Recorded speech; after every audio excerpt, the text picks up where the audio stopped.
এমপ্লয়ীদের ছাড়িয়ে দেওয়া হলো, আর আমিও তাদের মধ্যে একজন ছিলাম। আমার খুব খারাপ সিচুয়েশন হয়ে গেছিল, কি করব বুঝতে পারছিলাম না। আমার বাড়িতে একটা বয়স্ক মা আছে, একটা ছোট ভাই আছে।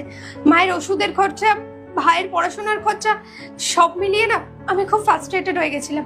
কোথাও জব পাচ্ছিলাম না। লাস্টে আপনাদের এখানে ক্লিনারের জব পেলাম, সেই জন্য আমি অ্যাপ্লাই করে ঢুকে গেলাম। আর এমনিও আগের দিন আমি আপনাকে শুনছিলাম, আপনি ফোনে কথা বলছিলেন স্যারের সাথে। এই ফাইলটা নিয়ে আপনি, কণিকা ম্যাম দুজনেই খুব ফ্রাস্ট্রেটেড ছিলেন। স্যার আপনি আমাকে মাত্র 2 দিনের সময় দিন, আমি 2 দিনের মধ্যেই ফাইলটা কমপ্লিট করে দেবো। আর এই ফাইলটাই নিয়েই কাজ চলছে আমাদের অফিসে, আর সবার ফোকাস এই ফাইলটার উপরে। আমি যত তাড়াতাড়ি পারি এই ফাইলটা আমি কমপ্লিট করে দেবো। স্যার আপনি একদম চিন্তা করবেন না, আপনার কাছে না আমি মাত্র 2 দিন চেয়ে নিচ্ছি। আমি এর আগে আপনার থেকে কোনো দিন টাইম চাইনি, এই আজকের মতন এটাই আমার কাছে লাস্ট 2 দিন আমি চেয়ে নিচ্ছি।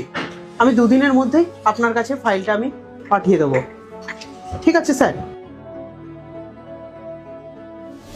আসলে স্যার ওই দিনকে আমি দেখলাম তো আপনি স্যারের সাথে ফোনে কথা বলছিলেন এই ফাইলটা নিয়ে। কণিকা ম্যাম 2 দিন দিয়ে অনেক রেগেছিলেন, কাজটা কমপ্লিট করতে পারছিলেন না।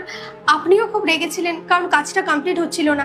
তাই আমি ভাবলাম যদি আমি আপনাদের একটু সাহায্য করতে পারি, সেই জন্য আমি ম্যামের থেকে ল্যাপটপটা কেড়ে নিয়েছিলাম আর ফাইলটা কমপ্লিট করে দিলাম। আর আমার ব্যবহারে যদি আপনার আর কণিকা ম্যাম কারোর যদি খারাপ লেগে থাকে, I am extremely sorry. Please আমাকে আপনারা ক্ষমা করে দেবেন। কংগ্রাচুলেশন। কংগ্রাচুলেশন মানে স্যার আমি ঠিক বুঝলাম না। হ্যাঁ হ্যাঁ, কংগ্রাচুলেশন। কেননা তুমি আজ থেকে এই কোম্পানির সফটওয়্যার ইঞ্জিনিয়ার। কেননা আমাদের কোম্পানিতে একজন সফটওয়্যার ইঞ্জিনিয়ারের খুবই দরকার ছিল, আর আপনার মতন এর থেকে ভালো সফটওয়্যার ইঞ্জিনিয়ার আমরা কোথায় পাবো।